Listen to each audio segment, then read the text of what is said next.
Merci beaucoup de cette invitation. Je voudrais essayer d'exposer ma pensée de manière la plus claire possible. Donc, je vais essayer d'être parfois un peu structuré dans les différentes évolutions qui va nous amener jusqu'à la philosophie d'entreprise ou telle qu'elle est appelée aujourd'hui.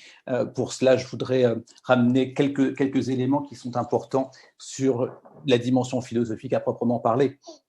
Pour ça, je m'appuie de différents travaux que j'ai pu publier sur le sujet, et je vais le faire de manière très simple, mais pour que vous me suiviez globalement dans cette évolution de la pensée et que vous compreniez mon argumentation, qui effectivement, comme parfois j'ai pu l'écrire avec des éléments un peu contestataires contre la philosophie en entreprise, ou pourquoi est-ce que ça n'a pas de sens d'avoir de l'entreprise et de la philosophie ensemble d'une certaine manière. Je vais l'expliquer. En 1851, Schopenhauer publie un pamphlet.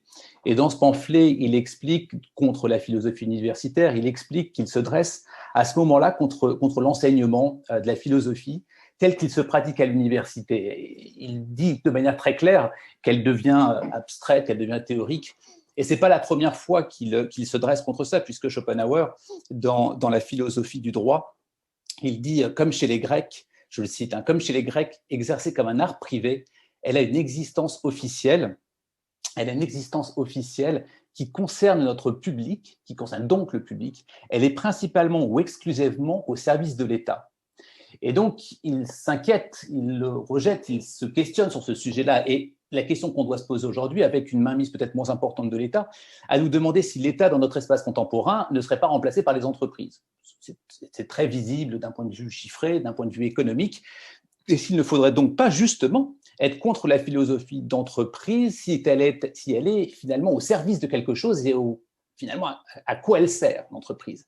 Au service de quoi elle est, l'entreprise. Et c'est ça qui est l'élément déterminant, parce que philosophie d'entreprise est probablement une bonne chose, la question, ou en tout cas de bons principes, de bonnes pensées, mais la question, c'est au service de quoi elle est, l'entreprise. Et on peut se poser cette question, en effet, puisque depuis une dizaine d'années, on ne cesse de voir des philosophes d'entreprise, en effet, des séminaires d'entreprise, des agences de philosophie, des consultations philosophiques d'entreprise. On a toutes ces dimensions qui arrivent, qui émergent, et on se demande finalement, est-ce que l'on est en train de servir l'entreprise ou est-ce qu'on est en train de servir le bien commun? Et si ce n'est pas le bien commun, quel type de bien? Est-ce que c'est un bien personnel, un bien privé? Et à ce titre-là, la philosophie doit questionner. En fait, Schopenhauer, s'il critique avec tant de virulence la philosophie universitaire, c'est parce qu'elle n'est plus un mode de vie que les philosophes antiques l'avaient dessiné. Les philosophies antiques le dessinent de manière très claire, et c'est pour ça aujourd'hui on parle de philosophie pratique, mais en fait, la philosophie pratique, il n'y a pas d'autre type de philosophie. Éventuellement une philosophie théorétique aristotélicienne, mais passons là-dessus. Stoïciens, épicuriens, cyniques sont effectivement au cœur de cette philosophie antique, et à cette période, en effet, les vrais philosophes étaient ceux qui mettaient en cohérence leurs paroles de sagesse en actes. Alors, de nombreux critiques s'élevaient contre ceux qui ne s'occupaient pas finalement de la formation éthique de leurs disciples à cette époque-là, et ne s'engageaient pas réellement dans un mode de vie philosophique.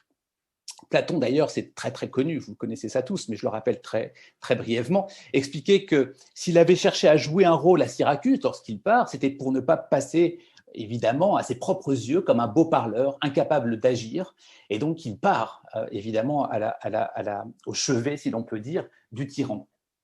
Polémon se moquait des professeurs qui cherchaient à se faire admirer pour leur habileté dans la dialectique et la rhétorique, et qui se contredisaient évidemment dans la conduite de la vie, dans la vie privée à proprement parler. L'enjeu alors était clair. Il ne s'agissait pas de penser correctement, de penser éthiquement, de penser finalement avec une sorte d'éthique ou de bienveillance, mais véritablement de faire le bien. Et cette dimension-là est fondamentale.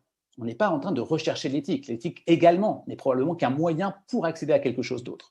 Et si la philosophie est une combinaison entre théorie et pratique, puisqu'il y a les deux, on n'a pas la possibilité de pratiquer correctement si nous n'avons pas une bonne théorie, comme nous n'avons pas une bonne théorie sans pratique également, et les deux sont évidemment fondamentales. Eh bien, c'est cette dernière qui est la plus importante. C'est toujours la pratique qui est la plus importante dans l'Antiquité. L'histoire de la philosophie est faite, je passe là-dessus, mais faite de réappropriation, comme vous le savez, que ce soit par des religions, que ce soit par la fonctionnalisation de l'enseignement. C'est d'ailleurs à partir du Moyen-Âge, et on va avoir une conséquence de ça qui arrivera jusqu'à Schopenhauer, qui va la critiquer. Vous connaissez tous le mot de Whitehead quand il dit que finalement la philosophie n'est aujourd'hui que des notes en bas de page. Eh bien, cette dimension-là est importante à voir puisque son intégration universitaire a fait d'elle une discipline qui s'est en quelque sorte dégagée du quotidien. Elle est moins destinée à se pencher sur le comment vivre qu'à commenter des textes, comme je l'ai dit avec Whitehead. Ça ne signifie pas qu'il y a une absence de mode de vie, si vous voulez. Ça ne signifie pas qu'elle s'est arrêtée et nous avons aujourd'hui encore des philosophes contemporains qui pratiquent. J'étais ce matin en visioconférence avec Richard Schusterman, par exemple, qui est un philosophe vivant de la philosophie pratique. En visioconférence, il était en Floride, et ça date à peu près d'Emerson, Thoreau, Stanley Cavell, etc., qui est aussi encore un philosophe vivant.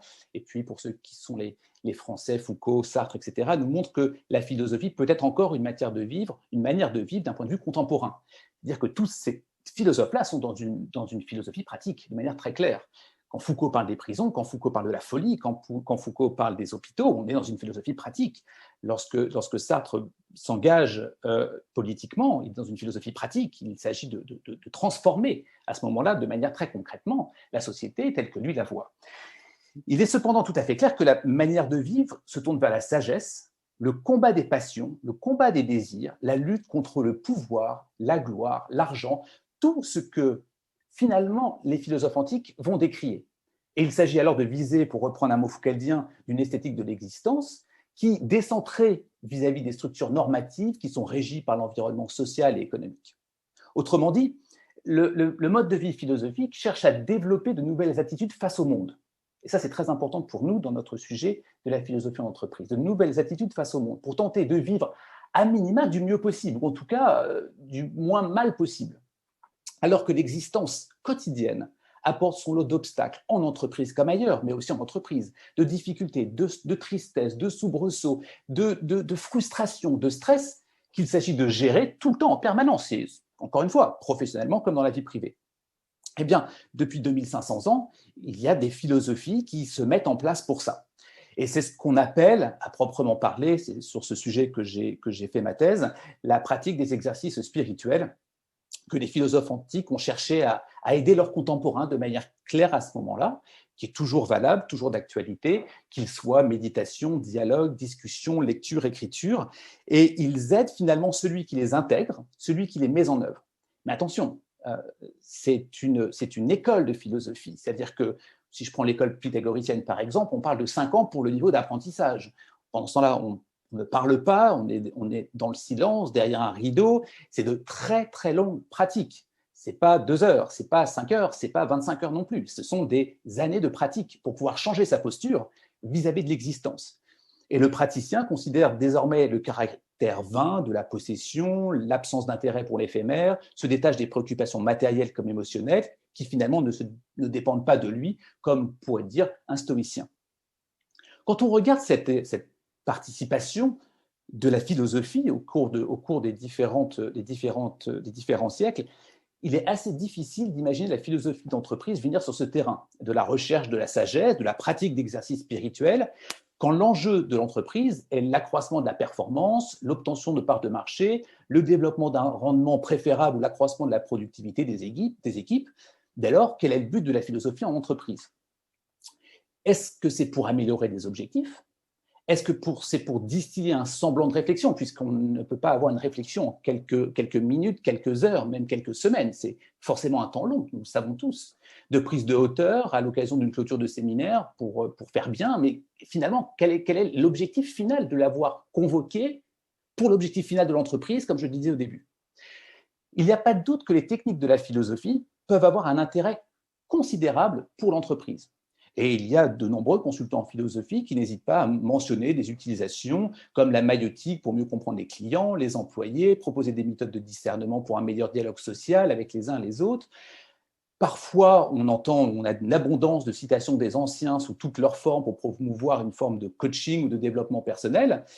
Tout ça finalement, à quoi bon? Et nous sommes clairement très loin de l'enjeu de la philosophie à ce moment-là. D'autant que ces conseils, ces propositions s'effectuent évidemment sous couvert d'une transaction commerciale, dans un but qui est celui de l'amélioration de la performance de l'organisation. Et comment pourrait-on croire l'inverse? Comment pourrait-on croire qu'on va faire venir dans une entreprise quelqu'un qui ne va pas permettre l'accroissement de la performance? Et finalement, est-ce qu'on a déjà vu des interventions d'entreprise claires, longues, sur le temps long, payées par celle-ci, qui pourraient inciter à la démission, qui pourraient inciter à remettre l'ordre établi, qui pourraient inciter à la rébellion? Je vous rappelle que c'est les tenants et les aboutissants de la philosophie, de remettre en cause l'ordre établi, qu'il soit cynique, qu'il soit stoïcien ou qu'il soit épicurien, pour ne parler que de ces trois écoles. Comment pouvons-nous penser un instant que Google développe son programme de mindfulness, pour prendre un exemple à part, au sein de son organisation, s'il ne s'agit pas d'améliorer la productivité de l'entreprise? Cela a été prouvé de nombreuses fois parce que, lié au stress, on pouvait diminuer ce stress grâce à cela, et il y avait une forme de mieux-être. La philosophie ne peut pas être au service de l'entreprise. C'est l'inverse qui doit être juste. Et donc, à ce titre-là, la table ronde, évidemment, a un énorme sens. Dans quelle mesure retournons-nous les termes entre la philosophie au service de l'entreprise ou, au contraire, l'inverse, l'entreprise au service de la philosophie? C'est-à-dire au service d'un mieux-être, du bien commun, du mieux vivre. Et à ce titre, la finalité pratique prend tout son sens, évidemment, car il s'agit d'utiliser l'entreprise comme un moyen d'accès à ce bien-être, à cette possibilité.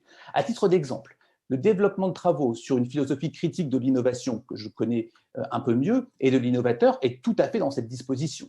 L'enjeu des travaux de recherche à ce moment-là et d'enseignement est de viser un développement de propositions qui ne nuisent ni à l'humain, ni à l'environnement, ni à la société dans son ensemble, à travers de nouvelles propositions d'innovation, et peu importe si cela est plus contraignant pour l'entreprise qu'innover sans responsabilité. En publiant, en transmettant un savoir philosophique sur un thème tel que celui-ci, par exemple, en vue de porter de nouvelles solutions pour l'entreprise, alors on peut considérer qu'il y a de la philosophie.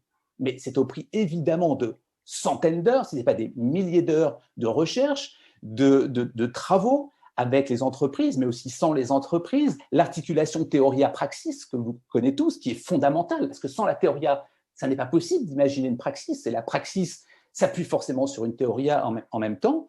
Eh bien, le travail d'un philosophe, c'est effectivement se confronter au réel. Mais c'est aussi penser le réel, ce qui demande évidemment un travail long, fastidieux, engageant. Et laisser croire que la philosophie, c'est parfois une affaire de citation, parfois décontextualisée, ou de bonnes formules associées à un questionnement frappé plus ou moins au coin du bon sens, ça ne sert pas vraiment la philosophie. Et donc, l'entreprise ne peut pas être servante de la philosophie. Que les entreprises, et on va ouvrir peut-être le mot, mais pour finir, que les entreprises aient besoin de croître, de générer des bénéfices, d'améliorer leur processus et leur productivité, c'est une évidence. Les entreprises, c'est leur but, créent un tissu économique et social déterminant, fondamental. Est-ce qu'elles ont besoin d'aide pour cela? En conseil en stratégie, de conseils pour mieux gérer leurs problématiques humaines, économiques. Il n'y a aucun doute là-dessus, et il le faut. Et le recul des consultants qu'ils possèdent, leurs compétences, est une grande utilité pour elles, et il faut promouvoir ce développement des organisations. Est-ce pour autant à la philosophie de se retrouver dans ces arcanes, d'utiliser ces techniques qualités dans un but d'intérêt privé? Si la philosophie doit demeurer un mode de vie, ce que j'ai expliqué au début, alors est-ce que c'est vraiment à l'occasion d'un workshop ou d'une conférence? Nous avons à respecter l'entreprise, son rôle, ses apports qui sont déterminants, indispensables. Mais ce respect n'est pas moins valable non plus pour la philosophie. Et loin de les écarter, elles peuvent tout à fait cohabiter, même s'entraider, dès lors que la fin est bel et bien la fin pour la société, pour l'organisation et le bien commun. Ainsi que ça se développe, on voit évidemment les questions sur l'innovation responsable, mais Erwan a publié un article, un chapitre dans du développement de l'esprit critique des business développeurs, Laurent Bibard, la gestion entre éthique et politique qu'il avait développé. Ça existe. Ou Ghislain Deslandes également, qui a publié sur les questions du management à ce sujet-là, tout à fait pertinente. La philosophie d'entreprise, telle qu'elle semble être aujourd'hui, n'a aucun sens philosophique. Alors, ça peut être autre chose, et ça, c'est très bien, mais ça n'a pas de sens philosophique. La philosophie ne sera jamais achetable ni commercialisable. C'est un usage superficiel de la philosophie, qui est en fait pour un enjeu de profit, de communication, peut-être du sophisme, comme on l'appelait auparavant, mais ça n'est pas ça. Pourtant, nous aurions tous à gagner au développement d'une pensée philosophique pour penser à nouveau frais l'entreprise, Et donc, l'entreprise soit au service de cette philosophie. Non pas pour aider forcément celle-ci, mais comme je l'ai dit, pour qu'elle soit dans une aide à la finalité de la philosophie. Ainsi, il faut s'interroger. Comment des organisations peuvent aider au bien commun? Comment des entreprises peuvent aider à lutter contre les passions, les désirs, le pouvoir, les promotions, les augmentations, tout ce que l'on sait, qui sont toujours vains et éphémères? Ce sont des questions philosophiques fondamentales que l'on a besoin d'aborder près des entreprises. Est-ce qu'elles sont prêtes à cela? Et qui serait prêt également à porter ces propos de manière désintéressée? C'est globalement ces différentes dimensions que je souhaitais partager avec vous.